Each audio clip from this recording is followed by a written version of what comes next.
ఇక స్వర అయితే టిఫిన్ తీసుకువచ్చి కైలాకి ఇస్తుంది. కైలా తీసుకొని తింటూ ఉంటే అభికైతే స్వర నేను తినిపిస్తాను అభి అని చెప్పనైతే అంటూ ఉంటుంది. లేదమ్మా నేను తింటాను అని చెప్పనైతే అభి అంటూ ఉంటాడు. నువ్వు కూడా తీసుకొచ్చుకోమ్మా అందరం కలిసి తిందామని చెప్పని అభి అనగానే స్వర అయితే లేదు లేదు బాబు నాకు కిచెన్లో చిన్న చిన్న పనులు ఉన్నాయని చెప్పనైతే అభికి తినిపించిపోతూ ఉంటే మేడం అని చెప్పనైతే ఆఫీస్ వాళ్ళు అయితే వస్తారు. స్టాఫ్ రాగానే ఇక ఆ స్వర అయితే టిఫిన్ తినిపించకుండా బాబుకి ప్లేట్ అక్కడ పెట్టి వాళ్ళు అయితే మేడం మాకు మధ్యాహ్నం జరిగిన సంఘటన లేట్గా తెలిసింది మేడం, మేము వర్క్ ఫినిష్ చేసుకొని వచ్చేళ్ళకి ఈ టైం అయ్యింది అని చెప్పని అయితే అంటూ ఉంటాడు. ఇక మేము ఇప్పుడే ఇందిరా సార్కి వెళ్ళి విషయం చెప్పాము, మిమ్మల్ని అడిగితే మీరు ఇక్కడ ఉంటారని చెప్పాడు. కంగ్రాట్స్ మేడం అని చెప్పని అయితే వాళ్ళు అంతా బొకెన్స్ అయితే ఇస్తూ ఉంటారు. ఇక ఇవ్వగానే మేడం మీరు మీ బాబునా అని చెప్పనైతే అభిది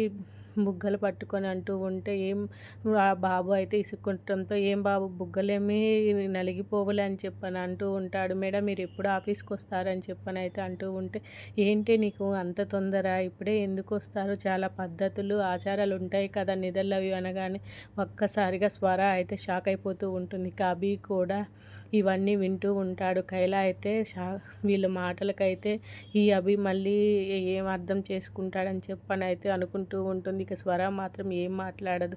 ఇక వాళ్ళకి వాళ్ళే మాట్లాడుకుంటూ ఉంటారు. ఇక స్వర అయితే నేను రేపటి నుంచే ఆఫీస్కి వస్తాను అని చెప్పని అయితే అంటూ ఉంటుంది. ఇక బాబీ కూడా వాళ్ళమ్మ చెప్పేది మాటలన్నీ వింటూ ఉంటాడు. స్వర అన్న మాటలకు వాళ్ళైతే మేడం మీతోటి ఇందిరా సార్ తోటి ఒక ఫోటో దిగాలని ఉంది మేడం అని చెప్పని అయితే అంటూ ఉంటాడు.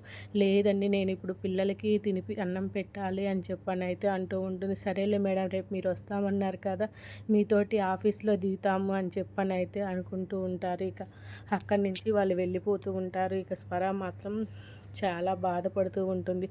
ఇక వాళ్ళు వెళ్ళిపోతూ ఏంటి ఈమెడ పెళ్ళై ఒకరోజు అయిందో లేదో అమ్మిటే వేరే కాపురం పెట్టింది అని చెప్పని అయితే వాళ్ళు అనుకుంటూ ఉంటారు.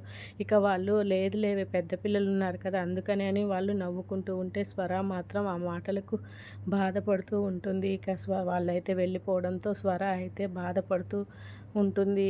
బాబీ అయితే తన ప్లేటు తను తీసుకొని అయితే తింటూ ఉంటాడు. అభి బాబీని చూసి చాలా బాధపడుతూ ఉంటుంది.